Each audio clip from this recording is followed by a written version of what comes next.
शास्त्रों में वर्णित है कि जिस घर में श्रद्धा और नियम पूर्वक गुरुवार का व्रत किया जाता है वहां कभी भी दरिद्रता का वास नहीं होता और परिवार में प्रेम तथा सौहार्द बना रहता है। आज की यह कथा हमें यह सिखाएगी कि सच्ची आस्था और धैर्य के साथ किया गया एक छोटा सा प्रयास भी कैसे हमारे जीवन में बड़े बड़े चमत्कार ला सकता है। यह कथा केवल सुनने के लिए नहीं बल्कि अपने जीवन में अपनाने के लिए है। आइए अपने हृदय को श्रद्धा से भर लें, मन को शांत करें और पूरी भक्ति के साथ इस दिव्य गुरुवार व्रत कथा का श्रवण करें।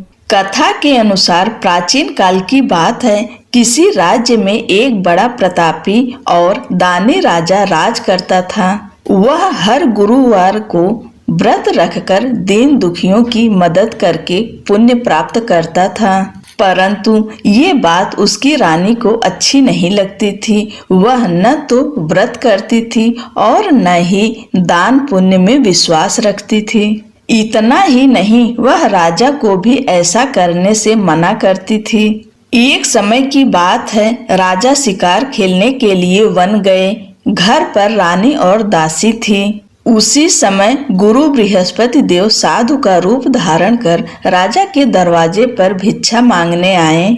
साधु ने जब रानी से भिक्षा मांगी तो वह कहने लगी, हे साधु महाराज, मैं इस दान पुण्य से तंग आ गई हूँ।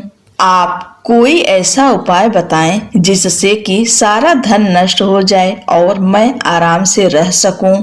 इतना सुनकर बृहस्पति देव ने कहा, हे देवी, तुम बड़ी विचित्र हो। संतान और धन से कोई दुखी होता है क्या? अगर अधिक धन है तो इसे शुभ कार्यों में लगाओ, कुंवारी कन्याओं का विवाह कराओ, विद्यालय और बाग बगीचे का निर्माण कराओ, जिससे तुम्हारे दोनों लोग सुधरें। परंतु साधु की इन बातों से रानी को खुशी नहीं हुई। उसने कहा कि मुझे ऐसे धन की आवश्यकता नहीं है जिसे मैं दान दूं और जिसे संभालने में मेरा सारा समय नष्ट हो जाए। तब साधु ने कहा, अगर तुम्हारी ऐसी इच्छा है तो मैं जैसा तुम्हें बताता हूँ तुम वैसा ही करना। गुरुवार के दिन तुम घर को गोबर से लीपना, अपने बालों को पीली मिट्टी से धोना, राजा से हजामत बनाने को कहना, भोजन में मांस मदिरा का प्रयोग करना, कपड़े धोबी के हाथ धुलने देना। इस प्रकार 7 बृहस्पतिवार करने से तुम्हारा समस्त धन नष्ट हो जाएगा। इतना कहकर साधु के रूप में बृहस्पति देव अंतर्ध्यान हो गए। साधु के अनुसार कई बातों को पूरा करते हुए रानी को केवल 3 बृहस्पतिवार ही बीते थे कि उसकी समस्त धन संपत्ति नष्ट हो गई। भोजन के लिए राजा का परिवार तरसने लगा। एक दिन राजा ने रानी से बोला कि हे रानी, तुम यहीं रहो, मैं दूसरे देश को जाता हूँ, क्योंकि यहाँ पर सभी लोग मुझे जानते हैं, इसलिए मैं छोटा कार्य नहीं कर सकता। ऐसा कहकर राजा दूसरे देश चला गया। वहाँ वह जंगल से लकड़ी काट कर लाता और शहर में बेचता। इस तरह वह अपना जीवन व्यतीत करने लगा। इधर राजा के परदेश जाते ही रानी और दासी दुखी रहने लगीं। एक बार रानी और दासी को 7 दिन तक बिना भोजन के रहना पड़ा। तो रानी ने अपनी दासी से कहा, हे दासी, पास ही के नगर में मेरी बहन रहती है। वह बड़ी धनवान है, तू उसके पास जा और कुछ ले आ ताकि थोड़ी बहुत गुजर बसर हो जाए। दासी रानी की बहन के पास गई। उस दिन गुरुवार था और रानी की बहन उस समय बृहस्पतिवार व्रत की कथा सुन रही थी। दासी ने रानी की बहन को अपनी रानी का संदेश दिया, लेकिन रानी की बड़ी बहन ने कोई उत्तर नहीं दिया। जब दासी को रानी की बहन से कोई उत्तर नहीं मिला तो वह बहुत दुखी हुई और उसे क्रोध भी आया। दासी ने वापस आकर रानी को सारी बात बता दी। ये सुनकर रानी ने अपने भाग्य को कोसा। उधर रानी की बहन ने सोचा कि मेरी बहन की दासी आई थी, परंतु मैं उससे नहीं बोली, इससे वह बहुत दुखी हुई होगी। कथा सुनकर और पूजा समाप्त करके वह अपनी बहन के घर आई और कहने लगी, हे बहन, मैं बृहस्पतिवार का व्रत कर रही थी। तुम्हारी दासी मेरे घर आई थी, परंतु जब तक कथा होती है तब तक न उठते हैं और ना ही बोलते हैं, इसलिए मैं नहीं बोली। बताओ दासी क्यों आई थी? रानी बोली, बहन तुमसे क्या छिपाऊं, हमारे घर में खाने तक को अनाज नहीं है। ऐसा कहते कहते रानी की आंखें भर आई। उसने दासी समेत पिछले 7 दिनों से भूखे रहने की पूरी बात अपनी बहन को बता दी। रानी की बहन बोली, देखो बहन, भगवान बृहस्पति देव सबकी मनोकामनाओं को पूर्ण करते हैं। देखो शायद तुम्हारे घर में अनाज रखा हो। पहले तो रानी को विश्वास नहीं हुआ, पर बहन के आग्रह करने पर उसने दासी को अंदर भेजा तो उसे सचमुच अनाज से भरा एक घड़ा मिल गया। ये देखकर दासी को बड़ी हैरानी हुई। दासी रानी से कहने लगी, हे रानी, जब हमको भोजन नहीं मिलता तो हम व्रत ही करते हैं, इसलिए क्यों न इनसे व्रत और कथा की विधि पूछ ली जाए ताकि हम भी व्रत कर सकें। तब रानी ने अपनी बहन से बृहस्पतिवार व्रत के बारे में पूछा। उसकी बहन ने बताया, बृहस्पतिवार के व्रत में चने की दाल और मुनक्का केले की जड़ में अर्पित करें तथा दीपक जलाएं, व्रत कथा सुने और पीला भोजन ही करें। इससे बृहस्पति देव और भगवान विष्णु प्रसन्न होते हैं। व्रत और पूजा की विधि बताकर रानी की बहन अपने घर लौट गई। 7 दिन बाद जब गुरुवार आया तो रानी और दासी ने व्रत रखा। वह घुड़साल में जाकर चना और गुड़ लेकर आई। फिर उससे केले की जड़ तथा विष्णु भगवान की पूजा की। अब पीला भोजन की चिंता को लेकर दोनों बहुत दुखी हुई। चूंकि उन्होंने व्रत रखा था, इसलिए बृहस्पति देव उनसे प्रसन्न थे। वह एक साधारण व्यक्ति का रूप धारण कर 2 थालों में पीला भोजन दासी को दे गए। भोजन को पाकर दासी प्रसन्न हुई और फिर रानी के साथ मिलकर भोजन ग्रहण किया। उसके बाद वे सभी गुरुवार को व्रत और पूजन करने लगी। बृहस्पति भगवान की कृपा से उनके पास फिर से धन संपत्ति आ गई, परंतु रानी फिर से पहले की तरह आलस्य करने लगी। तब दासी बोली, देखो रानी, तुम पहले भी इस प्रकार आलस्य करती थी। तुम्हें धन रखने में कष्ट होता था, इस कारण सभी धन नष्ट हो गया, और अब जब भगवान बृहस्पति की कृपा से धन मिला है तो तुम्हें फिर से आलस्य होता है। रानी को समझाते हुए दासी कहती है कि बड़ी मुसीबतों के बाद हमने यह धन पाया है, इसलिए हमें दान पुण्य करना चाहिए, भूखे मनुष्यों को भोजन कराना चाहिए और धन को शुभ कार्यों में खर्च करना चाहिए, जिससे तुम्हारे कुल का यश बढ़ेगा, स्वर्ग की प्राप्ति होगी और पितृ प्रसन्न होंगे। दासी की बात मानकर रानी अपना धन शुभ कार्यों में खर्च करने लगी, जिससे पूरे नगर में उसका यश फैलने लगा। उधर एक दिन राजा दुखी होकर जंगल में एक पेड़ के नीचे आसन जमाकर बैठ गया। वह अपनी दशा को याद करके व्याकुल होने लगा। बृहस्पतिवार का दिन था। एकाएक उसने देखा कि निर्जन वन में एक साधु प्रकट हुए। वह साधु वेश में स्वयं बृहस्पति देवता थे। लकड़हारे के सामने आकर बोले, हे लकड़हारे, इस सुनसान जंगल में तू इतना चिंता मग्न क्यों बैठा है? लकड़हारे ने दोनों हाथ जोड़कर प्रणाम किया और उत्तर दिया, हे महात्मा जी, आप सब कुछ जानते हो, मैं क्या कहूँ। यह कहकर रोने लगा और साधु को अपनी आत्मकथा सुनाई। महात्मा जी ने कहा, तुम्हारी स्त्री ने बृहस्पति के दिन बृहस्पति भगवान का निरादर किया है, जिसके कारण रुष्ट होकर उन्होंने तुम्हारी यह दशा कर दी है। अब तुम चिंता को दूर करके मेरे कहने पर चलो तो तुम्हारे सब कष्ट दूर हो जाएंगे और भगवान पहले से भी अधिक संपत्ति देंगे। तुम बृहस्पति के दिन कथा किया करो। 2 पैसे के चने मुनक्का लाकर उसका प्रसाद बनाओ और शुद्ध जल से लोटे में शक्कर मिलाकर अमृत तैयार करो। कथा के पश्चात अपने सारे परिवार और सुनने वाले प्रेमियों में अमृत व प्रसाद बांटकर आप भी ग्रहण करो। ऐसा करने से भगवान तुम्हारी सब मनोकामनाएं पूरी करेंगे। साधु के ऐसे वचन सुनकर लकड़हारा बोला, हे प्रभु, मुझे लकड़ी बेचकर इतना पैसा नहीं मिलता जिससे भोजन के उपरांत कुछ बचा सकूं। मैंने रात्रि में अपनी स्त्री को व्याकुल देखा है। मेरे पास कुछ भी नहीं जिससे मैं उसकी खबर मंगा सकूं। साधु ने कहा, हे लकड़हारे, तुम किसी बात की चिंता मत करो।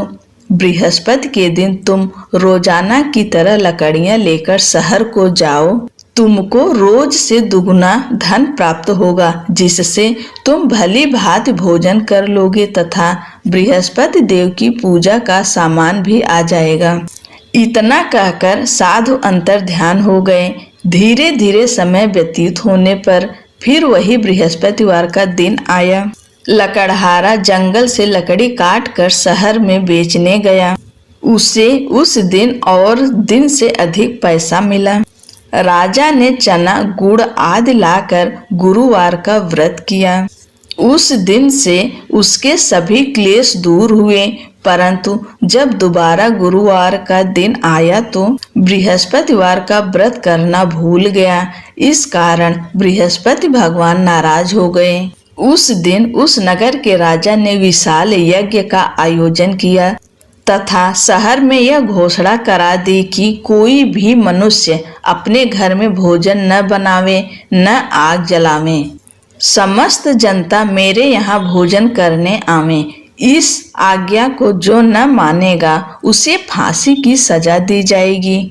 इस तरह की घोषणा संपूर्ण नगर में करवा दी गई। राजा की आज्ञा अनुसार शहर के सभी लोग भोजन करने गए, लेकिन लकड़हारा कुछ देर से पहुंचा। इसलिए राजा उसको अपने साथ घर लिवा ले गए और ले जाकर भोजन करा रहे थे तो रानी की दृष्टि उस खूंटी पर पड़ी जिस पर उसका हार लटका हुआ था। वह वहां पर दिखाई नहीं दिया। रानी ने निश्चय किया कि मेरा हार इस मनुष्य ने चुरा लिया है।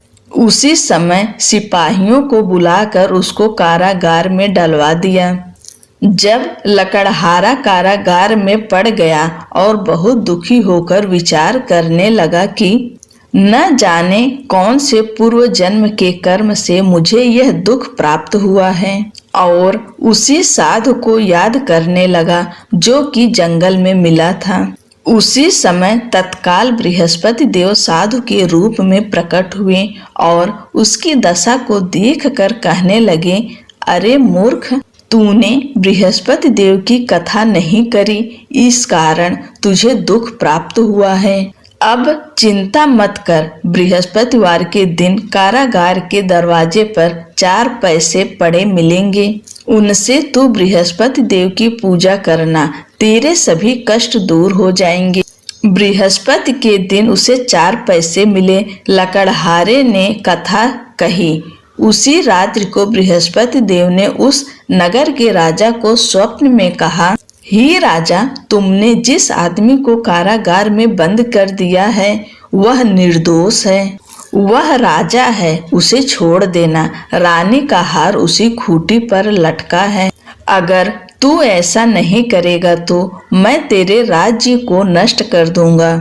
इस तरह रात्रि के स्वप्न को देखकर राजा प्रातः काल उठा और खूंटी पर हार देखकर लकड़हारे को बुलाकर क्षमा मांगी तथा लकड़हारे को योग्य सुंदर वस्त्र आभूषण देकर विदा कर दिया। बृहस्पति देव की आज्ञा अनुसार लकड़हारा अपने नगर को चल दिया। राजा जब अपने नगर के निकट पहुंचा तो उसे बड़ा आश्चर्य हुआ। नगर में पहले से अधिक बाग, तालाब, कुएं तथा बहुत ही धर्मशाला, मंदिर आदि बन गई है। राजा ने पूछा, यह किसका बाग और धर्मशाला है? तब नगर के सब लोग कहने लगे, यह सब रानी और बांदी के हैं। तो राजा को आश्चर्य हुआ और गुस्सा भी आया। जब रानी ने यह खबर सुनी कि राजा आ रहे हैं तो उन्होंने बांदी से कहा कि हे दासी, देख राजा हमको कितनी बुरी हालत में छोड़ गए थे। हमारी ऐसी हालत देखकर वह लौट न जाएं, इसलिए तू दरवाजे पर खड़ी हो जा। आज्ञा अनुसार दासी दरवाजे पर खड़ी हो गई। राजा आए तो उन्हें अपने साथ लिवा लाई। तब राजा ने क्रोध करके अपनी रानी से पूछा कि यह धन तुम्हें कैसे प्राप्त हुआ है? तब उन्होंने कहा, हमें यह सब धन बृहस्पति देव के इस व्रत के प्रभाव से प्राप्त हुआ है। राजा ने निश्चय किया कि 7 रोज बाद तो सभी बृहस्पति का पूजन करते हैं, परंतु मैं प्रतिदिन दिन में 3 बार कहानी तथा रोज व्रत किया करूंगा। अब हर समय राजा के दुपट्टे में चने की दाल बंधी रहती तथा दिन में 3 बार कहानी कहता। एक रोज राजा ने विचार किया कि चलो अपनी बहन के यहाँ हो आए। इस तरह निश्चय कर राजा घोड़े पर सवार हो अपनी बहन के यहाँ को चलने लगा। मार्ग में उसने देखा कि कुछ आदमी एक मुर्दे को लिए जा रहे हैं। उन्हें रोक कर राजा कहने लगा, अरे भाइयों, मेरी बृहस्पति देव की कथा सुन लो। वे बोले, लो हमारा तो आदमी मर गया है, इसको अपनी कथा की पड़ी है। परंतु कुछ आदमी बोले, अच्छा कहो, हम तुम्हारी कथा भी सुनेंगे। राजा ने दाल निकाली और जब कथा आधी हुई थी कि मुर्दा हिलने लग गया और जब कथा समाप्त हो गई तो राम राम करके मनुष्य उठकर खड़ा हो गया। आगे मार्ग में उसे एक किसान खेत में हल चलाता मिला। राजा ने उसे देख और उससे बोले, तुम मेरी बृहस्पतिवार की कथा सुन लो। अरे भैया, किसान बोला, जब तक मैं तेरी कथा सुनूंगा तब तक 4 हरैया जोत लूंगा। जा अपनी कथा किसी और को सुना। इस तरह राजा आगे चलने लगा। राजा के हटते ही बैल पछाड़ खाकर गिर गए तथा किसान के पेट में बड़ी जोर का दर्द होने लगा। उसी समय उसकी माँ रोटी लेकर आई। उसने जब यह देखा तो अपने पुत्र से सब हाल पूछा और बेटे ने सभी हाल कह दिया। तो बुढ़िया दौड़ी दौड़ी उस घुड़सवार के पास गई और उससे बोली कि मैं तेरी कथा सुनूंगी, तू अपनी कथा मेरे खेत में चलकर ही कहना। राजा ने बुढ़िया के खेत पर जाकर कथा कही, जिसके सुनते ही वह बैल उठ खड़े हुए तथा किसान के पेट का दर्द भी बंद हो गया। राजा अपनी बहन के घर पहुंचा। बहन ने भाई की खूब मेहमानी की। दूसरे रोज प्रातः काल राजा जगा तो वह देखने लगा कि सब लोग भोजन कर रहे हैं। राजा ने अपनी बहन से कहा, ऐसा कोई मनुष्य है जिसने भोजन नहीं किया हो, मेरी बृहस्पतिवार की कथा सुन ले। बहन बोली, हे भैया, यह देश ऐसा ही है कि पहले यहाँ लोग भोजन करते हैं, बाद में अन्य काम करते हैं। अगर कोई पड़ोस में हो तो देखाऊं? वह ऐसा कहकर देखने चली गई, परंतु उसे कोई ऐसा व्यक्ति नहीं मिला जिसने भोजन न किया हो। अतः वह एक कुम्हार के घर गई जिसका लड़का बीमार था। उसे मालूम हुआ कि उनके यहाँ 3 रोज से किसी ने भोजन नहीं किया है। रानी ने अपने भाई की कथा सुनने के लिए कुम्हार से कहा तो वह तैयार हो गया। राजा ने जाकर बृहस्पतिवार की कथा कही, जिसको सुनकर उसका लड़का ठीक हो गया। अब तो राजा की प्रशंसा होने लगी। एक रोज राजा ने अपनी बहन से कहा कि हे बहन, हम अपने घर को जाएंगे, तुम भी तैयार हो जाओ। राजा की बहन ने अपनी सास से कहा। सास ने कहा, हाँ चली जा, परंतु अपने लड़कों को मत ले जाना, क्योंकि तेरे भाई के कोई औलाद नहीं है। बहन ने अपने भैया से कहा, हे भैया, मैं तो चलूंगी, पर कोई बालक नहीं जाएगा। राजा ने बोला, जब कोई बालक नहीं चलेगा तब तुम ही क्या करोगी। बड़े दुखी मन से राजा अपने नगर को लौट आया। राजा ने अपनी रानी से कहा, हम निर्वंशी हैं, हमारा मुंह देखने का धर्म नहीं है और कुछ भोजन आदि नहीं किया।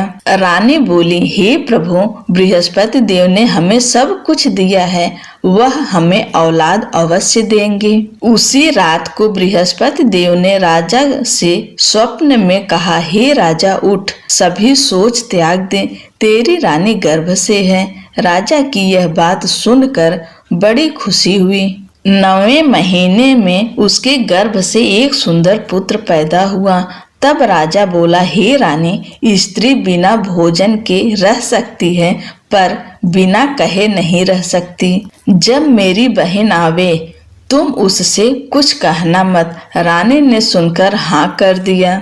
जब राजा की बहन ने यह शुभ समाचार सुना तो वह बड़ी खुश हुई तथा बधाई लेकर अपने भाई के यहाँ आई। तब रानी ने कहा, घोड़ा चढ़कर तो नहीं आई, गधा चढ़ी आई। राजा की बहन बोली, भाभी, मैं इस प्रकार न कहती तो तुम्हें औलाद कैसे मिलती। बृहस्पति देव ऐसे ही हैं, जैसी जिसके मन में कामनाएं हैं सभी को पूर्ण करते हैं। जो सद्भावना पूर्वक बृहस्पतिवार का व्रत करता है एवं कथा पढ़ता या सुनता है, दूसरों को सुनाता है, बृहस्पति देव उसकी सभी मनोकामनाएं पूर्ण करते हैं। भगवान बृहस्पति देव उसकी सदैव रक्षा करते हैं। संसार में जो मनुष्य सद्भावना से भगवान जी का पूजन व्रत सच्चे हृदय से करते हैं तो उनकी सभी मनोकामनाएं पूर्ण करते हैं। जैसी सच्ची भावना से रानी और राजा ने उनकी कथा का गुणगान किया तो उनकी सभी इच्छाएं बृहस्पति देव जी ने पूर्ण की थी। इसलिए पूर्ण कथा सुनने के बाद प्रसाद लेकर जाना चाहिए। हृदय से उसका मनन करते हुए जयकारा बोलना चाहिए। बोलो बृहस्पति देव भगवान की जय, भगवान विष्णु माँ लक्ष्मी की जय।